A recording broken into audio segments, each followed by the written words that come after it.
Hi, Jonah. Thank you so much for joining me here today. I'd love to start by diving into your background a bit more. Yeah, thank you for having me. It's a pleasure to be here. I guess, a fairly unique background. I have a little bit of TradFi, a little bit of DeFi, which leads me to the role now. But started off at Deloitte in financial consulting, which showed me a little bit of the traditional finance industry. Also worked at Bank of America in the wealth management side. So a little bit of TradFi space there in terms of industry experience.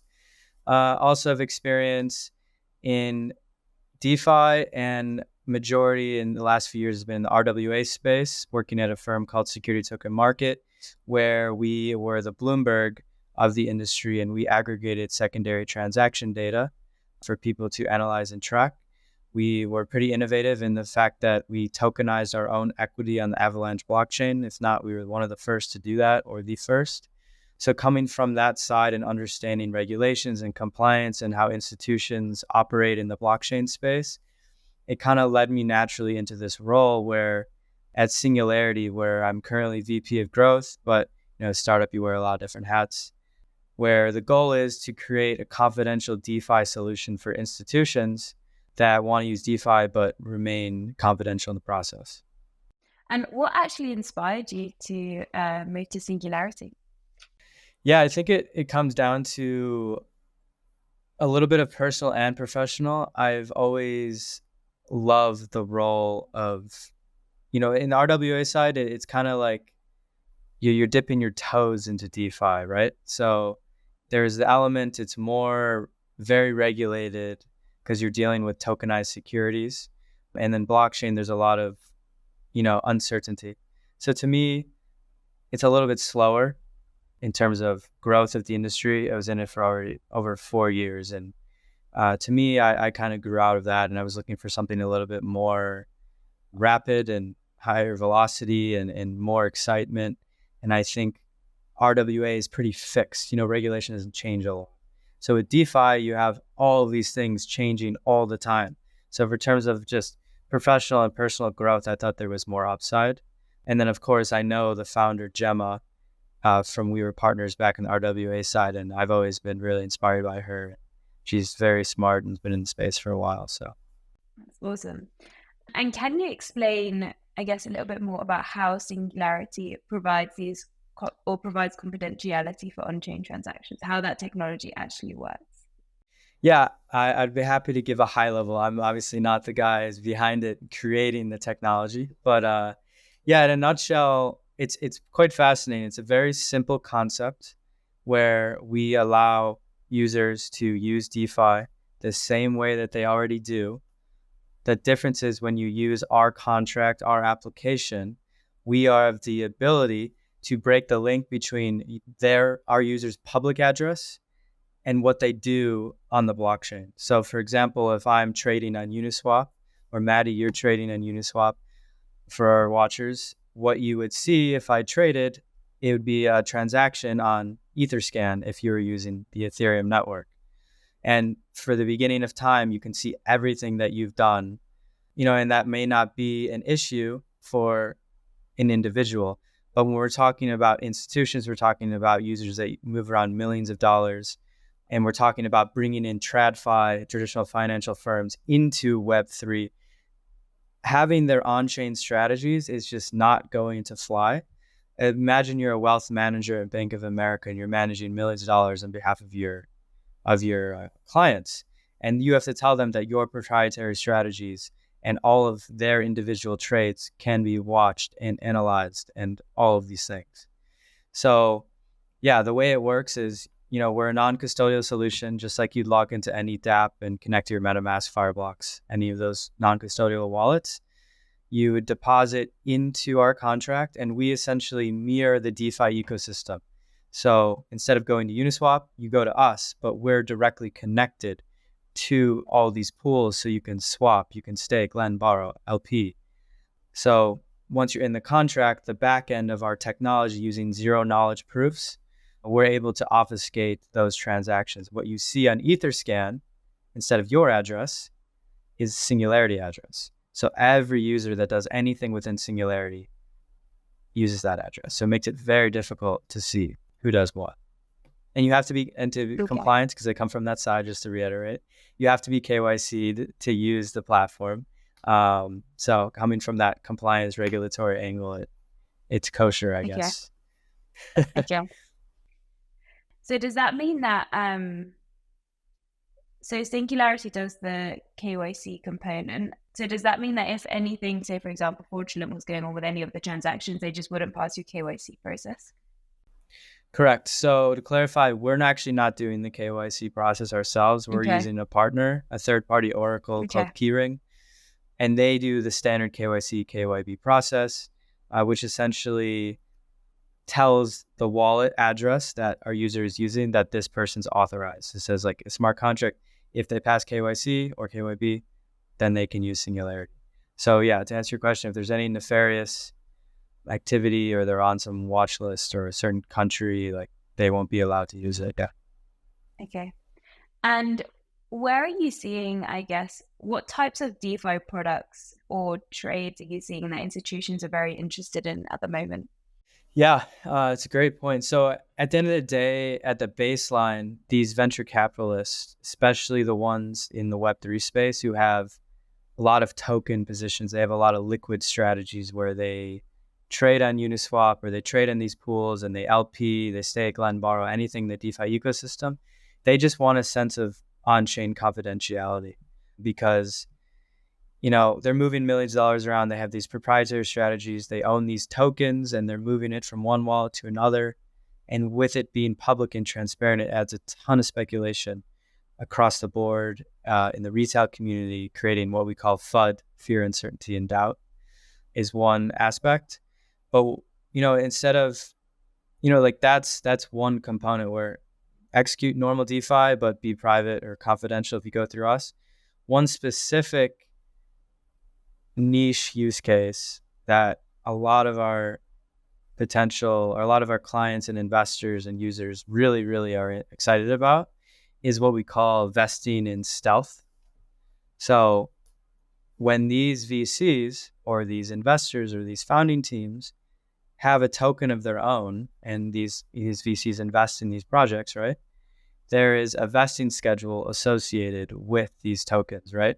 So when the token launches, to eliminate dumping or a lot of sell pressure, they have a vesting schedule where over a certain period of time, founders, advisors, investors, whomever after a certain time frame can claim these tokens, and then they have free reign in what they want to do in the DeFi ecosystem.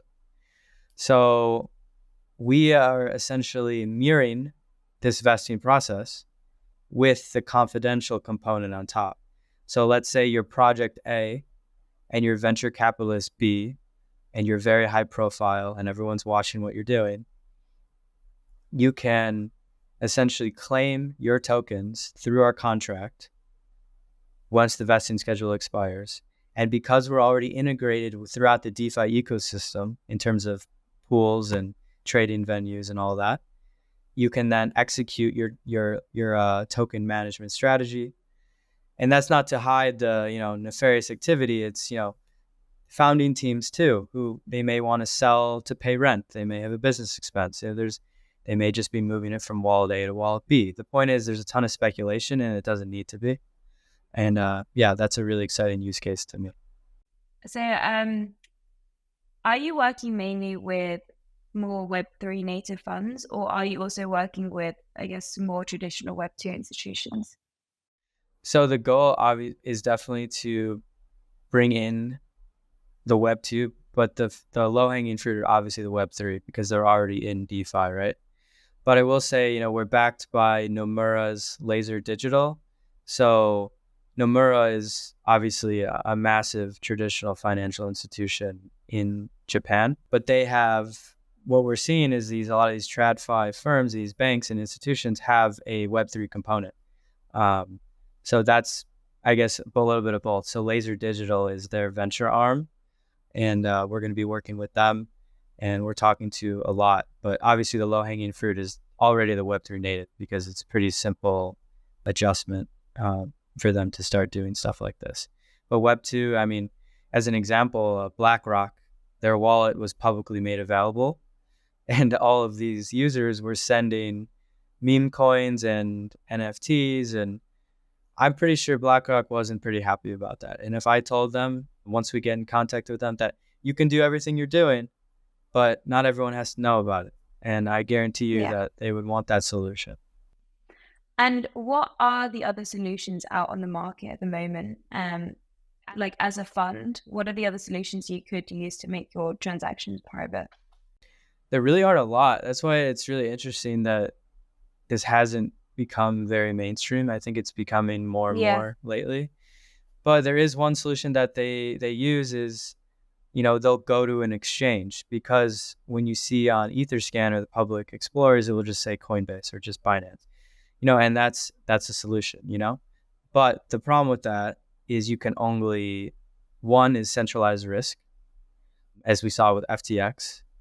We're non-custodial, so we never have control of your funds. And two, you can only, most of the time on these exchanges, trade.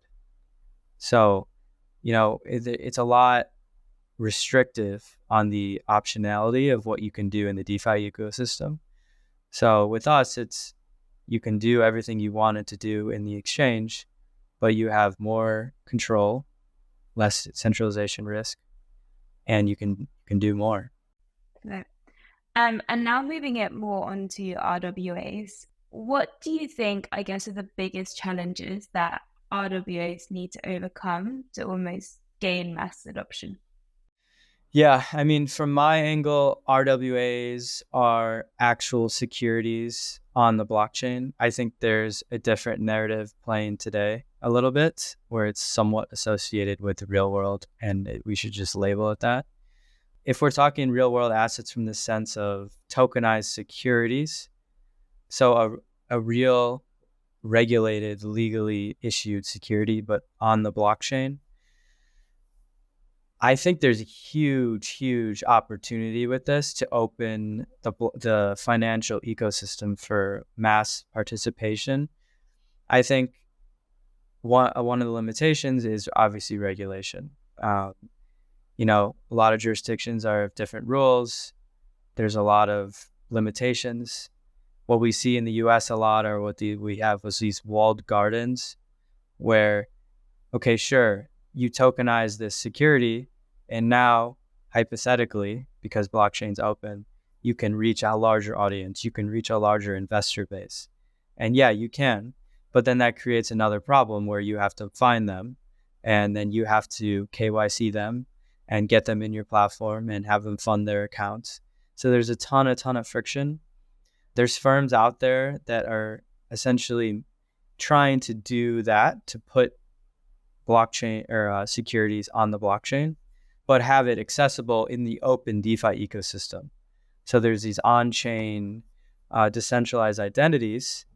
I know a firm called, I don't want to name drop, but there's firms in Europe with regulations that are a little bit more lenient, where they can issue your essentially on-chain credential, where it verifies you are the owner of this security, and these are the things you can and can't do.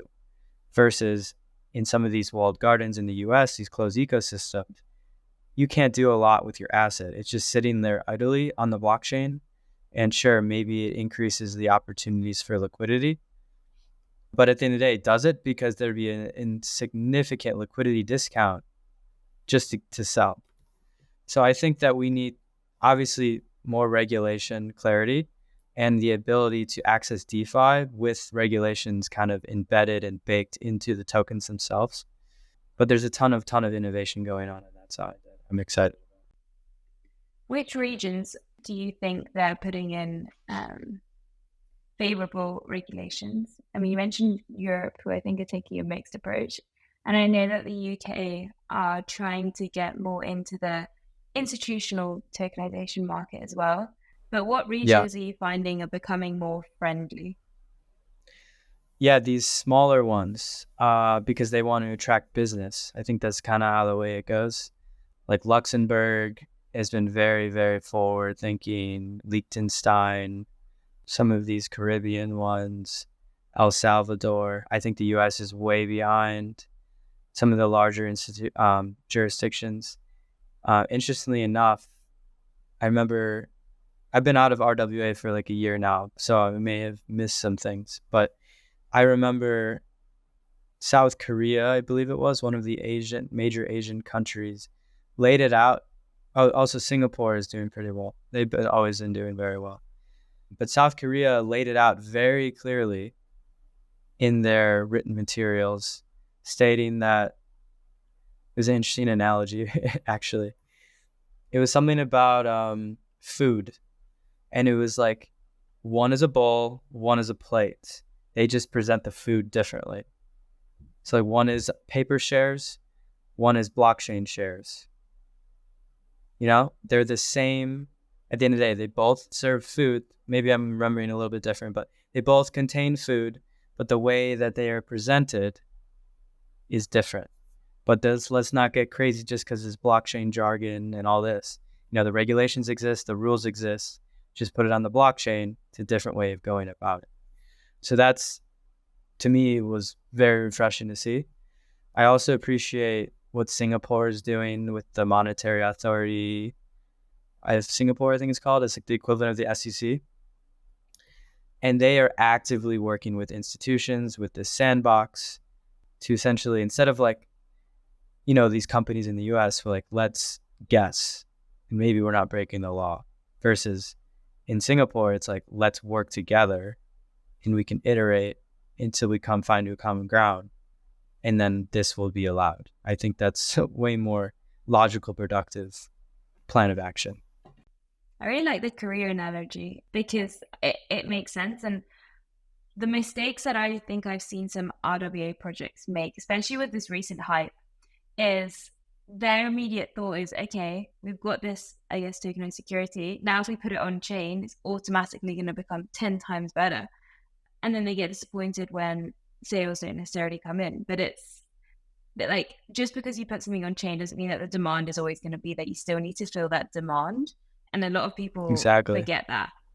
And I still think because it is such an early stage, there's also like the actual mechanics and I guess regulatory side of it, where at the moment most assets have to be owned by an SPV. So say, for example, you have a house, the house has to own the SPV, and then the SPV or special purpose vehicle, which is a company, gets tokenized. So you're not even directly tokenizing the assets, it's indirect still. So exactly. I think there is a lot of challenges to overcome. Yeah. But I think the biggest thing is just because you put something on chain doesn't mean that it's then going to be like sold out. I know it's like a common like misconception. I feel like just because it's like the same thing with AI. Yeah, let's just put the name AI on this and like, oh, it's going to be worth 10 times value now. Or like, let's have a little AI component, you know, like obviously during bull markets, maybe it will give you a little boost, but when push comes to shove, like it won't. And what, I guess, institutional platforms, I mean, you mentioned that a lot around DeFi composability with these regulated assets, but what institutional DeFi or RWA platforms are you finding particularly interesting at the moment? Yeah, it's a good question. I think like the ones like Maple Finance is interesting. I really like how they're doing things. I like this play and this trend of on-chain treasury bills. I think that's really interesting to bring in. I always find that interesting is where let's not overcomplicate it. Let's create something that traditional financial institutions are already comfortable with. So treasury bills, you know, low volatility, safe investment traditionally. So that's a way to bring them in. I think that's really interesting when you add the blockchain component on top of it. I'm not sure in the exact variables and how they're working with it, but I'd imagine it adds a unique secondary market. And it also brings in, because of SEC regulations, it allows international participation. So I think that is quite interesting as well. But yeah.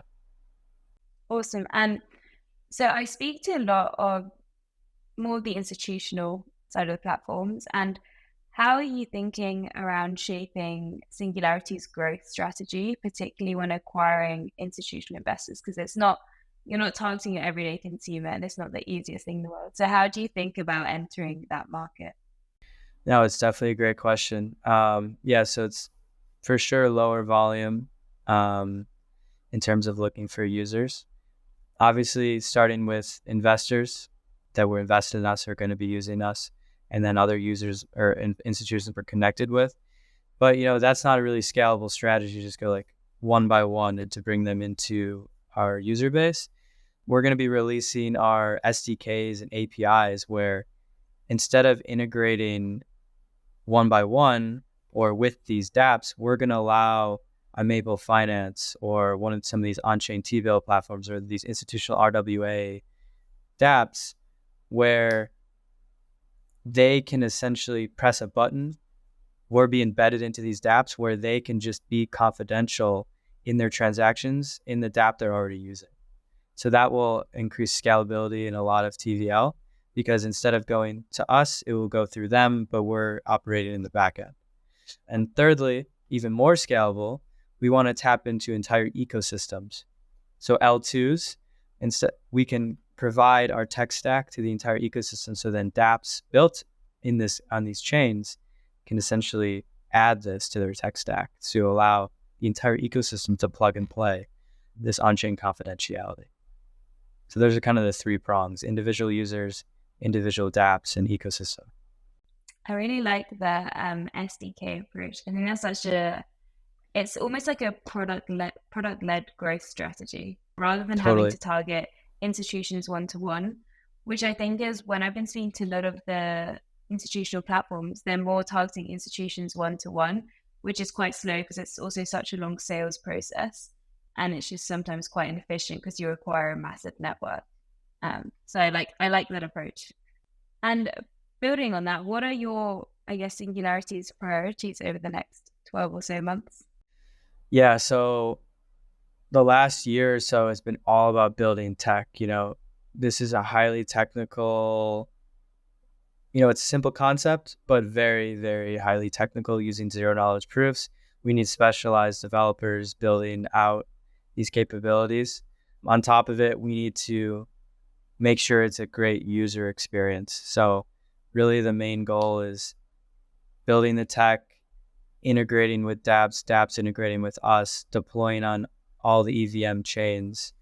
And then, of course, once we're live, we want to connect with as many institutions, as many users, as many dApps, as many ecosystems to allow this. We've been getting a lot of good feedback. I mean, who doesn't? If you could use DeFi the same way and remain confidential, who wouldn't want to do that and be compliant at the same time? It seems like the best of both worlds. So that's our priority right now. We're also going to be launching maybe some retail and points campaigns. That's a little bit under the radar right now, but got some tricks up our sleeve. And us as a team, short term, I'm not sure when this will be released, but we're also going to be going to consensus. And I guess going back to the growth strategy side of things, what do you think a lot of Web3 projects get wrong about their growth strategies in comparison, say, for example, to a Web2 company? Because I often see Web3 projects have brought in like a Web2 CMO or head of growth, and then they don't really understand the market. They don't really understand how to market the product or in terms of the messaging. What have you found the biggest challenges to be within growth in Web3? I think cutting through the fluff, there's so much spam and there's so much disingenuine projects out there that I think it's really important to not buy followers, not buy engagement, like build a real product, build real value. And I think in terms of max high growth is you can't get someone to subscribe.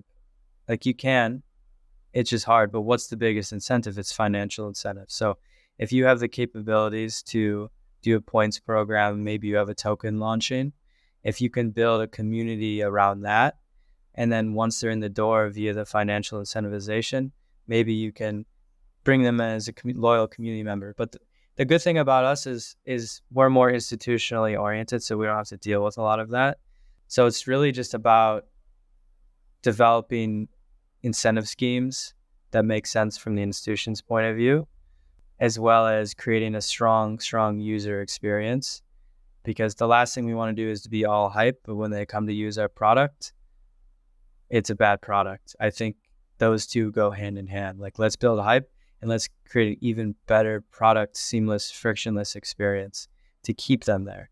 To me, I always come through that lens of, I want things to be frictionless. The more friction something is, the less likely people are going to do it. Unfortunately, KYC is a friction process, but once you're in the door, it should be free flying, free sailing. I think you've hit the nail on the head there. I think incentive programs are a great way to get people through the door, but then it's up to you and your product to be able to then convert them into active users. A friend of mine did a research report where he scraped essentially just some big airdrops that happened, and looking at if those, I guess, airdrops actually converted to real users in the product. And the answer a lot of the time is no, just because I think I think a lot of people get distracted by noise, and then it's almost like this false sense of success, because you've got your TG, everyone's super excited, the community's super hyped because of the financial incentives. But then once your TG comes and goes, and then you don't have an active community anymore, then it dies. That's when the fundamentals have to come into play. And a lot of people forget that because it's so easy to get distracted by the noise and having 100k followers on Twitter that are bought or whatever. And I think that's the biggest mistake projects make, is they get too distracted and then they don't focus on the fundamentals. I totally agree. I couldn't agree more. An analogy it makes me think of in the traditional world is, I used to listen to this podcast called How I Built This, which you may know. It's pretty popular. It's about entrepreneurs and their companies talking about how they built this company and their rags to riches story. And it's one that I remember. I don't think it was Shake Shack. I don't know if you know Shake Shack. Are you aware of that restaurant? Okay. It was some restaurant that's really popular today.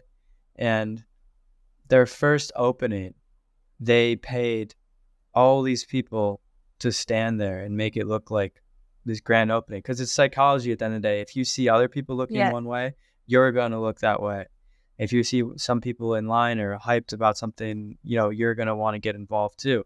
And that's the same thing in Web3 with Twitter and social media. If you see all this hype, all this activity, and you see why, and then you get involved, maybe it's to get a airdrop or something, right? Yeah. But at the end of the day, back to my scenario, if the food sucks and there's horrible customer service or the restaurant doesn't exist, you're not going to stay. And it really comes down to that simple, we can build the marketing hype, we can build the incentive schemes, but the most important thing, they're all important, but build the product to have the retention. Once they're in the door, that's when the game begins. That's how I look at it. Yeah, exactly. Yeah. Exactly. Yeah. What are your favorite books and podcasts? I have so many. Well, obviously that podcast, How I Built This, is a really good. I used to listen to that all the time in my free time, just every single one. I need to catch up. Books. I like Willpower. One comes to mind. Willpower is a really good one. It talks about the mental muscle of willpower, where essentially if you resist something, you become more disciplined because you're building that muscle. Yeah. I'm all about that kind of stuff. David Goggins, sorry to say it. He's good. Inspiring. Yeah, he tells you can do more than you think is really my takeaway. I think it's very applicable to startups. I love reading a whole range of different books. Okay. At the moment, I'm reading one about Roman history, and it's more about how they built up the Roman Empire rather than how it fell. I also really enjoy reading neuroscience and psychology books. So another great because your brain at work, it really actually teaches you how to optimize your everyday based on how your brain works. And the book almost communicates it through stories. So it actually uses the language that your brain thinks in. So that was an incredible book. I've kind of gone, I'm not reading as many business books as I used to. I think I'm now more history, like philosophy, and more like neuroscience is what I found. I love that. Those are fun. Did you study that in college? No, engineering, so completely different. Wow. Wow. If you could go back. Yeah, I know. I know. To close off, what is the best way for people to support Singularity? Yeah, I think subscribing to our newsletter, staying involved in what we're doing, following us on Twitter and LinkedIn would be great. If you have any questions, you can reach out to me on Telegram, Jonah, JONAHZKS. I'd be happy to share any information on what we're building. But yeah, thank you. Thank you for having me on, Maddy. This was awesome. Pleasure. Hope to do it again soon. Thank you so much for joining me, Jonah.